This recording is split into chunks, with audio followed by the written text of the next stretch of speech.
Dans les prochaines minutes, cette histoire va montrer pourquoi le retour d'un seul porte-avions peut ébranler Washington, renforcer Téhéran, faire bouger les marchés pétroliers et exposer l'écart entre la puissance militaire et la crédibilité politique. Le navire de guerre le plus grand et le plus coûteux de l'Amérique vient de quitter discrètement la zone de guerre. L'Iran a immédiatement déclaré victoire. Et à Washington, Trump prépare de nouvelles frappes. Sans la puissance de feu qu'il vient tout juste de renvoyer chez elle, quelque chose ne tient pas. Apparemment, dans le manuel de Trump, renvoyer le plus gros navire à la maison peut encore être présenté comme une pression maximale tant que l'éclairage de la salle de presse est assez fort. Au cours des dernières 24 heures, il s'est passé quelque chose que les grands réseaux ont résumé en 2 phrases avant de passer à autre chose. L'USS Gerald R. Ford, le porte-avions le plus avancé jamais construit par une nation dans l'histoire de la guerre navale, a quitté discrètement le Moyen-Orient. Pas dans le triomphe, pas avec une déclaration de mission accomplie, mais discrètement. Le genre de discrétion qui ne se produit que lorsque l'histoire est compliquée, lorsque l'image est mauvaise et lorsque ceux qui prennent les décisions préféraient que vous regardiez ailleurs.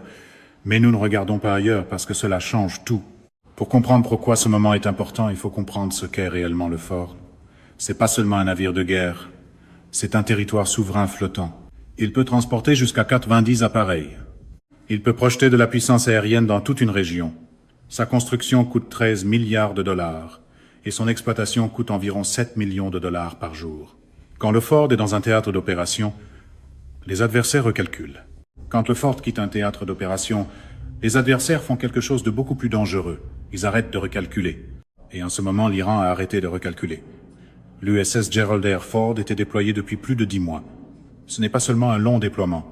C'est le plus long déploiement d'un porte-avions américain depuis la guerre du Vietnam. Prenez un instant pour mesurer cela. Depuis le Vietnam, les analystes militaires comprennent ce que cela signifie. Cela signifie que le Ford n'était pas censé rester aussi longtemps. Cela signifie que quelque chose a forcé à répétition les décideurs à Washington à prolonger la mission. Cela signifie que la situation au Moyen-Orient n'a jamais atteint le niveau de stabilité qui aurait permis un retrait sûr et digne. Et pourtant, le navire est maintenant parti. La question n'est pas de savoir s'il est parti. La question est de savoir ce qu'ils ont laissé derrière eux. Mais ce n'est pas le vrai problème. Le vrai problème commence avec ce que ce départ fait au calcul. Avant le départ du Ford, les États-Unis avaient 3 porte-avions opérant au Moyen-Orient et autour de la région. Le Ford, l'USS Abraham Lincoln, l'USS George H.W. Bush. 3 porte-avions. C'est une concentration extraordinaire de puissance navale. C'est une déclaration d'intention. C'est Washington qui dit, dans le langage des navires de guerre et des moteurs à réaction, qu'il est prêt à maintenir une présence massive, coûteuse et rotative dans cette région. Au moment où le Ford part, ce nombre passe de 3 à 2. La puissance de feu naval américaine dans la région chute d'environ 33% du jour au lendemain, pas progressivement, du jour au lendemain.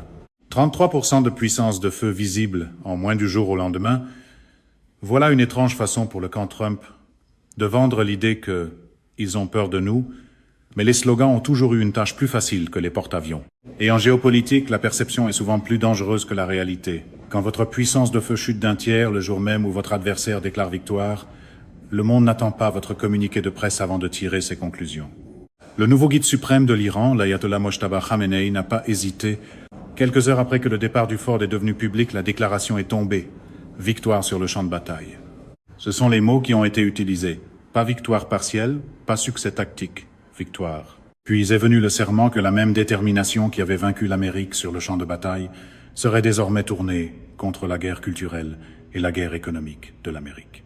C'est un message à plusieurs niveaux. Ce n'est pas seulement une déclaration destinée à la consommation intérieure à Téhéran. C'est un message à tous les gouvernements, à tous les acheteurs de pétrole, à tous les acteurs régionaux qui observent depuis Riyad, Ankara, Pékin, Moscou. Le message est le suivant. Nous avons tenu, ils ont cligné des yeux. Souvenez-vous-en. Et c'est là que les choses empirent parce qu'au même moment, à Washington, l'administration Trump préparait une séance d'information du commandement central américain, le CENTCOM, sur de nouvelles options de frappe contre l'Iran. Relisez cela. Les États-Unis planifient de nouvelles frappes contre le même pays qui vient de voir le plus grand navire de guerre américain s'éloigner, contre le même pays dont le nouveau guide suprême vient de déclarer une victoire sur le champ de bataille. Les États-Unis élaborent de nouveaux plans de frappe sans le principal atout naval sur lequel ils s'étaient appuyés pour exécuter les frappes précédentes. C'est le genre de calendrier qu'une séance d'information favorable à Trump pourrait appeler du génie stratégique, juste avant de demander discrètement à quelqu'un de cacher le calendrier. Ce n'est pas une contradiction, c'est pire qu'une contradiction. C'est un paradoxe stratégique qui n'a pas de résolution propre. On ne peut pas menacer de manière crédible d'une action militaire massive le lendemain du jour où sa pièce de matériel militaire la plus visible quitte discrètement le théâtre d'opération. La menace existe. La puissance de feu pour l'appuyer est réduite. Et l'Iran sait ces deux choses en même temps. Les analystes militaires avertissent déjà que le moment choisi pour le départ du Ford crée ce qu'ils appellent un déficit de crédibilité. Pas nécessairement un déficit de capacité. Le Lincoln et le Bush restent, mais il s'agit d'un déficit de crédibilité. Il y a une différence. Un déficit de capacité signifie que vous ne pouvez pas physiquement faire quelque chose. Un déficit de crédibilité signifie que votre adversaire ne croit plus pleinement que vous le ferez, ou que vous pouvez continuer à le faire, ou que la volonté politique existe pour aller jusqu'au bout. Les déficits de crédibilité sont plus dangereux que les déficits de capacité parce qu'ils invitent à vous tester. Et le pire moment possible pour être testé, c'est lorsque vous développez simultanément de nouveaux plans de frappe qui n'ont pas encore été approuvés, financés ou exécutés. C'est précisément la fenêtre dans laquelle l'Iran opère maintenant. Revenons au marché pétrolier, parce que les marchés pétroliers racontent une histoire que les diplomates ne diront pas à voix haute. Lorsque le départ du Ford est devenu clair et que la déclaration de victoire iranienne a été diffusée, les prix du pétrole ont bondi. Pas à cause d'une rupture d'approvisionnement, pas à cause d'une fermeture immédiate du détroit d'Ormuz, mais parce que le marché, qui traite le risque géopolitique plus rapidement que n'importe quel porte-parole gouvernemental, a conclu que l'Iran détient maintenant davantage de leviers sur ce détroit qu'il y a 48 heures. Le détroit d'Ormuz n'est pas seulement une voie maritime. C'est la vanne de 20% de l'approvisionnement mondial en pétrole. Chaque pétrolier qui transporte du brut saoudien, du brut émirati, du brut irakien, du brut koweïtien passe par ce détroit. L'Iran se trouve d'un côté de celui-ci.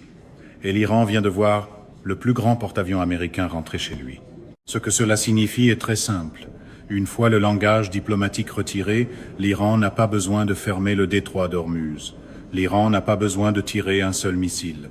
L'Iran a simplement besoin que le monde croie qu'il pourrait perturber ce détroit s'il choisissait de le faire, et que la présence réduite de l'Amérique rendrait cette perturbation légèrement plus survivable.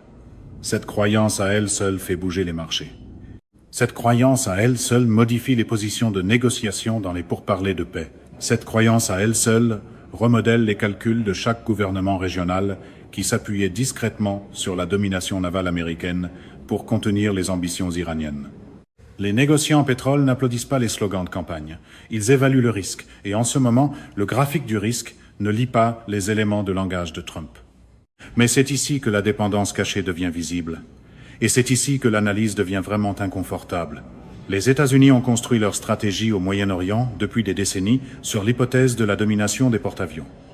L'hypothèse selon laquelle à tout moment l'Amérique peut envoyer un groupe aéronaval dans le golfe Persique et rétablir l'équilibre stratégique. Cette hypothèse a généralement tenu, mais elle exige un bassin de groupes aéronavals déployables et prêts au combat. Et en ce moment, après plus de 10 mois de déploiement continu dans un seul théâtre d'opération, le Ford a besoin de maintenance. Il a besoin de repos pour son équipage.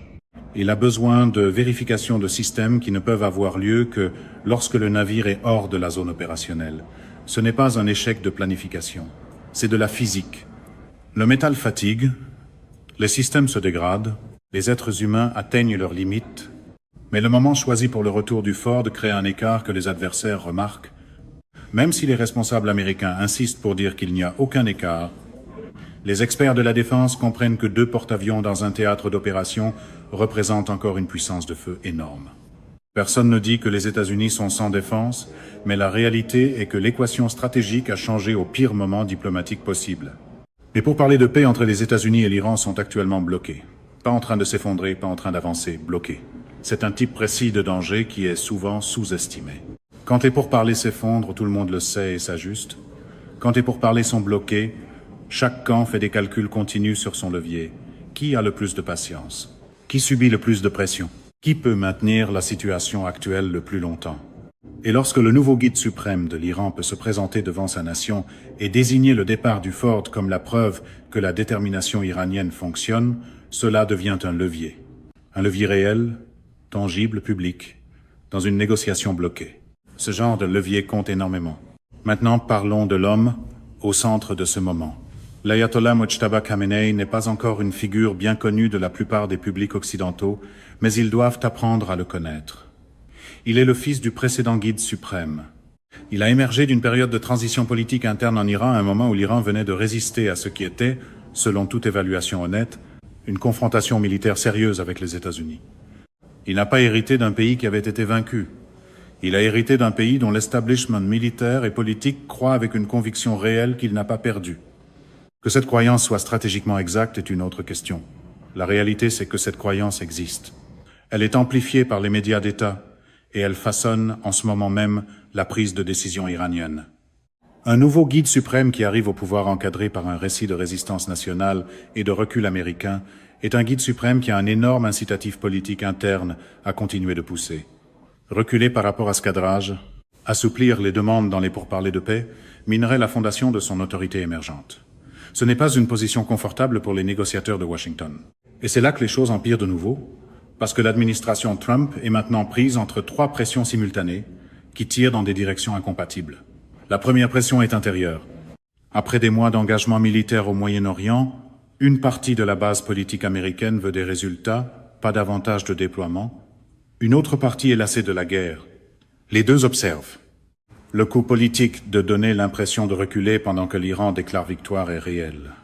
Le coup politique de lancer de nouvelles frappes qui produiraient des résultats non concluants, ou pire, des pertes humaines, est tout aussi réel. Il n'y a pas de voie politique propre ici. Pour les messages alignés sur Trump, c'est la version cauchemardesque d'un écran divisé.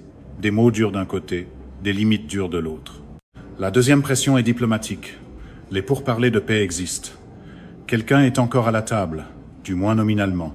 Lancer de nouvelles frappes alors que les pourparlers sont en cours, ou alors qu'ils sont techniquement bloqués mais pas déclarés morts, accélérer l'effondrement de tout canal diplomatique restant. Se retirer entièrement de ce canal comporte ses propres coûts stratégiques, parce que cela élimine la possibilité d'un résultat négocié qui éviterait une campagne militaire en escalade. La troisième pression est militaire. La séance d'information du CENTCOM sur de nouvelles options de frappe représente une planification réelle. Les planificateurs militaires ne préparent pas des séances d'information pour le plaisir. Quelqu'un à un niveau élevé a demandé des options. Mais des options ne sont pas des ordres. Et exécuter de nouvelles frappes contre l'Iran avec une présence réduite de porte-avions à un moment où le nouveau guide suprême de l'Iran vient de déclarer victoire exige une théorie claire de ce que ces frappes accompliraient que la ronde précédente de frappes n'a pas accompli. Cette théorie n'est pas évidente. Les rapports de renseignement suggèrent que l'infrastructure militaire durcie de l'Iran est beaucoup plus dispersée et protégée qu'elle ne le semblait dans les premières évaluations de ciblage. Ce n'est pas un nouveau problème. C'est un problème qui s'est aggravé au fil des années d'adaptation stratégique iranienne. L'Iran a observé ce qui s'est passé en Irak. Il a observé ce qui s'est passé en Libye. Il en a tiré des leçons. Il a dispersé ses capacités. Il a renforcé son commandement et son contrôle. Il a développé de la redondance. Quand vous frappez un nœud, un autre s'active. Quand vous détruisez une installation, la capacité qu'elle abritait a souvent déjà été déplacée. Les analystes militaires avertissent déjà que la prochaine série de frappes, si elle a lieu, fera face au même défi fondamental que la série précédente. Vous pouvez détruire ce que vous pouvez voir, mais l'Iran a passé 2 décennies à s'assurer que les choses les plus importantes ne soient pas faciles à voir. La vérité, c'est que cette situation n'a pas de sortie propre, et il vaut la peine de passer en revue les options sur la table, non pas parce que l'une d'elles est bonne, mais parce que comprendre pourquoi elles échouent, tout est essentiel pour comprendre à quel point le moment actuel est dangereux. Première option. Washington lance de nouvelles frappes avec le Lincoln et le Bush. La capacité militaire existe. Les cibles peuvent être sélectionnées. Les frappes peuvent être exécutées, mais le résultat stratégique des frappes précédentes n'a pas produit de capitulation iranienne. Il a produit un guide suprême iranien déclarant une victoire sur le champ de bataille. Une nouvelle série de frappes lancées alors que les pourparlers de paix sont bloqués contre un pays dont la nouvelle direction a publiquement présenté la résistance comme un triomphe national risque de produire le même résultat. Plus de destruction, moins de capitulation, et la question de ce qui vient après les frappes devient encore plus difficile à résoudre la deuxième fois. Frapper plus fort et appeler cela une victoire peut très bien tenir dans une phrase de rassemblement trumpiste, mais cela ne règle pas le problème de ce qui se passe le lendemain matin. Deuxième option. Washington redouble de pression diplomatique, augmente les sanctions, resserre les taux économiques. Mais l'Iran fonctionne sous de lourdes sanctions depuis des années. Les difficultés économiques sont réelles. L'impact politique sur la prise de décision iranienne n'est pas linéaire. Les sanctions qui écrasent les Iraniens ordinaires ne produisent pas automatiquement une capitulation du régime. Dans bien des cas, la pression économique fournit au gouvernement autoritaire un ennemi extérieur commode à blâmer pour les souffrances internes. Mojtaba Khamenei a déjà signalé que le cadrage de la guerre économique est quelque chose qu'il entend utiliser. À ce stade, les sanctions risquent d'être ressenties davantage par les citoyens iraniens que par les planificateurs stratégiques iraniens. Troisième option. Washington redéploie le fort dans la région après la maintenance, revient à une présence de 3 porte-avions, réaffirme sa domination, mais les échéanciers de repos de l'équipage et de maintenance ne sont pas négociables. Précipiter un porte-avions en mer, avant que les systèmes soient correctement vérifiés et que l'équipage soit correctement reposé, c'est comme ça que les accidents arrivent. Et un accident de porte-avions dans le golfe Persique serait un événement géopolitique d'une toute autre ampleur. On ne peut pas projeter de la crédibilité en projetant un porte-avions qui n'est pas prêt. Même la ligne de presse la plus confiante de Trump ne peut pas ravitailler des équipages épuisés, ni réparer des systèmes usés à coups d'applaudissements. Quatrième option, Washington se retire complètement des pourparlers de paix et se prépare à une campagne militaire plus soutenue à long terme. Cette option existe dans certains cadres stratégiques, mais une campagne soutenue exige un soutien public durable, un soutien durable du Congrès, un soutien durable de la coalition et une théorie claire de ce à quoi ressemble le succès à la fin. Aucun de ces éléments n'est actuellement verrouillé. Les guerres commencées sans ces fondations ont tendance à produire des résultats qui ne ressemblent en rien au plan initial. Cinquième option, Washington accepte, au moins temporairement, une impasse, laisse les pourparlers de paix bloqués indéfiniment, maintient une présence de 2 porte-avions comme moyen de dissuasion et attend que la dynamique interne iranienne change. C'est l'option la plus stable à court terme. C'est aussi l'option qui ressemble le plus visiblement à ce que le nouveau guide suprême de l'Iran appelle une victoire. L'apparence de patience stratégique, du point de vue de Washington, ressemble exactement à l'apparence d'un recul stratégique. Le monde n'a pas accès aux notes internes. Le monde a accès aux images du Ford qui rentre chez lui. Il n'y a pas de bonne option. Chaque voie comporte des coûts qui s'accumulent. Et voici la réalité plus profonde que les analystes militaires reconnaissent de plus en privé. Plus cette situation reste non résolue, plus elle façonne le comportement des tiers. L'escalade mondiale n'est pas seulement une possibilité. Elle est déjà en cours, dans le sens où chaque acteur régional est maintenant en train de recalculer. L'Arabie saoudite observe le départ du Ford et réfléchit à ses propres arrangements de défense. Les Émirats arabes unis observent la déclaration de victoire iranienne et réfléchissent à leur exposition économique à une perturbation iranienne du transport maritime dans le Golfe.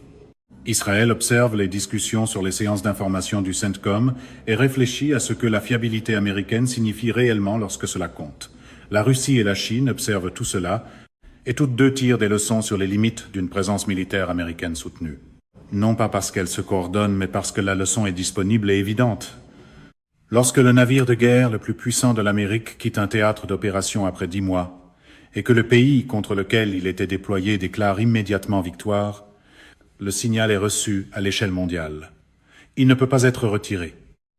La réalité, c'est que quelque chose de structurel a changé au Moyen-Orient, pas nécessairement de façon permanente, mais de façon significative.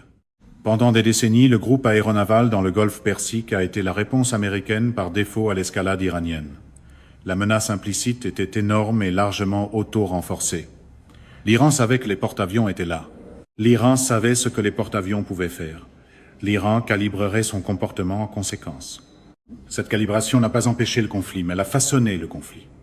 Le déploiement de 10 mois du Ford représente, à un certain niveau, le premier véritable test soutenu pour savoir si la domination américaine des porte-avions peut produire des résultats stratégiques dans un conflit moderne contre un adversaire dispersé, durci et asymétrique. Et le moment actuel, le Ford qui part, l'Iran qui déclare victoire, les pourparlers bloqués, de nouvelles options de frappe présentées en séance d'information, et le bulletin de ce test. La note n'a pas encore été attribuée, mais la trajectoire est visible. Les analystes militaires avertissent déjà que le prochain chapitre de ce conflit, quelle que soit sa forme, sera façonné parce que les deux camps ont appris du premier chapitre. L'Iran a appris qu'il peut absorber la puissance aérienne américaine sans s'effondrer. C'est une leçon énorme. Cela ne veut pas dire que l'Iran a gagné dans un sens militaire traditionnel, mais cela signifie que le calcul de dissuasion qui gouvernait la décennie précédente ne tient plus dans sa forme originale. Les États-Unis ont appris que la domination des porte-avions, bien qu'elle demeure extraordinaire, ne produit pas le type de résultat politique décisif qu'elle laissait autrefois entendre. L'adversaire peut être frappé. L'adversaire peut absorber les frappes. L'adversaire peut déclarer victoire et avoir un public intérieur qui y croit. Ce sont des leçons inconfortables, mais elles sont réelles. Et cela change tout. Pas seulement pour ce conflit, mais pour tous les conflits qui viendront après, pour Taïwan, pour la mer de Chine méridionale, pour tout théâtre d'opération où la supériorité militaire conventionnelle de l'Amérique est le principal moyen de dissuasion contre l'agression d'un adversaire. Chaque planificateur militaire adverse, dans chaque pays qui a déjà regardé un groupe aéronaval américain en se demandant comment y survivre, étudie maintenant très attentivement le déploiement de 10 mois du Ford. Il se demande qu'est-ce qui a fonctionné pour l'Iran? Qu'est-ce qui n'a pas fonctionné? De quoi aurions-nous besoin pour reproduire le modèle de résistance? Que devrions-nous changer? C'est ainsi que l'histoire pivote, pas dans une seule explosion.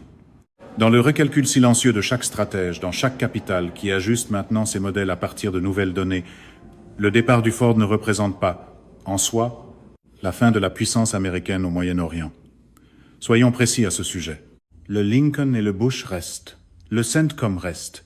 La logistique, le renseignement, les infrastructures, les bases et les partenariats américains restent. Les États-Unis ne sont pas absents de ce théâtre. Mais le récit, et en géopolitique le récit est une arme, a changé d'une manière qui compte. Le récit dit maintenant que l'Iran a résisté. Le plus grand navire de l'Amérique est rentré chez lui. Le nouveau guide suprême de l'Iran se tient plus droit, pas plus bas. Les pourparlers de paix sont bloqués. De nouvelles frappes sont planifiées, mais pas lancées. Et les marchés pétroliers savent déjà ce que les communiqués de presse n'ont pas encore dit. C'est la partie qu'un moment de podium bien poli, version Trump, ne peut pas facilement lisser. Les marchés, les rivaux et les alliés lisent tout le silence avant de lire le slogan. La question plus profonde, celle à laquelle personne à Washington ne veut répondre publiquement, est celle-ci. À quoi ressemble réellement la victoire maintenant? La logique initiale de la pression militaire était vraisemblablement de produire des concessions iraniennes sous une forme ou une autre. Des concessions sur le développement nucléaire, des concessions sur le comportement des alliés régionaux, des concessions qui pourraient être présentées comme un succès stratégique pour l'administration qui les réclamait. Mais un guide suprême qui vient de déclarer une victoire sur le champ de bataille et dont la légitimité intérieure repose sur ce récit ne peut pas faire de concessions visibles sans miner la fondation même de son autorité. Ce n'est pas un problème diplomatique, c'est une impasse structurelle. Et les impasses structurelles dans des conflits liés de près au nucléaire impliquant le point de transit pétrolier le plus critique du monde ne sont pas théoriques. Elles sont opérationnelles. Elles sont urgentes. Elles sont, dans le langage le plus honnête disponible, dangereuses. Nous arrivons donc au moment présent avec cette question qui plane au-dessus de tout. S'agit-il d'un retrait géré ou du début d'un effondrement non maîtrisé? L'administration dira que le mot retrait est trop fort. Les analystes souligneront la présence des porte-avions restants. L'équipage du Ford notera, à juste titre, qu'il a servi plus longtemps que n'importe quel équipage de porte-avions depuis le Vietnam. Tout cela est vrai. Rien de cela ne change ce qu'a dit l'ayatollah Mojtaba Khamenei. Rien de cela ne change ce que les marchés pétroliers ont fait. Rien de cela ne change la réalité selon laquelle de nouvelles options de frappe sont présentées au CENTCOM. Pendant que le principal atout du théâtre d'opération navigue vers son port d'attache pour maintenance, quelque chose ne tient pas, et cela se sent. Le monde observe une superpuissance et une puissance régionale revendiquer simultanément l'avantage dans un conflit qui n'est pas terminé. Les pourparlers de paix ne se sont pas effondrés, mais ils n'ont pas avancé. Les frappes n'ont pas repris, mais elles n'ont pas été écartées. Les porte-avions ne sont pas partis, mais l'un d'eux vient de rentrer chez lui. Tout est suspendu dans un état d'ambiguïté stratégique profondément instable. Parce que l'ambiguïté stratégique fonctionne lorsque les deux camps croient que l'autre est capable et prêt à escalader. Dès qu'un camp conclut que l'autre a cligné des yeux ou même donne l'impression de l'avoir fait, l'ambiguïté s'effondre. Et ce qui vient après l'effondrement de l'ambiguïté est toujours pire que ce qui l'a précédé. C'est le moment dans lequel nous nous trouvons maintenant au cours des dernières 24 heures, avec le Ford qui navigue vers l'Est, avec les mots de Khamenei encore frais, avec les planificateurs du CENTCOM qui rédigent des options qui n'ont pas été ordonnées, avec les marchés pétroliers qui intègrent dans leur prix une réalité que les déclarations officielles n'ont pas confirmée. Posez-vous 3 questions et restez avec elles. Premièrement, si les pourparlers de paix sont déjà bloqués, que de nouvelles frappes sont planifiées et que le principal porte-avions vient de quitter le théâtre d'opération, quelle est la véritable stratégie américaine? Parce qu'elle ne peut pas être simultanément une résolution diplomatique, une pression militaire soutenue et une réduction de la présence des porte-avions. Même la réponse la plus bruyante, façon Trump, ne peut pas faire entrer 3 stratégies incompatibles dans une seule phrase sans que quelque chose casse. Deuxièmement, Si le nouveau guide suprême de l'Iran a construit toute son autorité émergente autour d'un récit de résistance nationale qui défait la puissance américaine, quel intérêt a-t-il à conclure un accord qui ressemble à une capitulation avant que son autorité soit pleinement consolidée? Et troisièmement, si chaque acteur régional, chaque marché pétrolier, chaque planificateur stratégique adverse a maintenant mis à jour son modèle pour inclure le déploiement de 10 mois du Ford comme point de données, que se passera-t-il la prochaine fois qu'une crise émergera et que la présence d'un porte-avions sera censée la dissuader? Le prochain chapitre de cette histoire est déjà en train de s'écrire dans les salles de briefing, les canaux diplomatiques en coulisses, les salles de marché pétrolier et les postes de commandement militaire. Le Ford est parti. La question n'est pas de savoir où il est allé. La question est de savoir ce qu'il a laissé derrière lui, et cette question n'a pas de réponse confortable.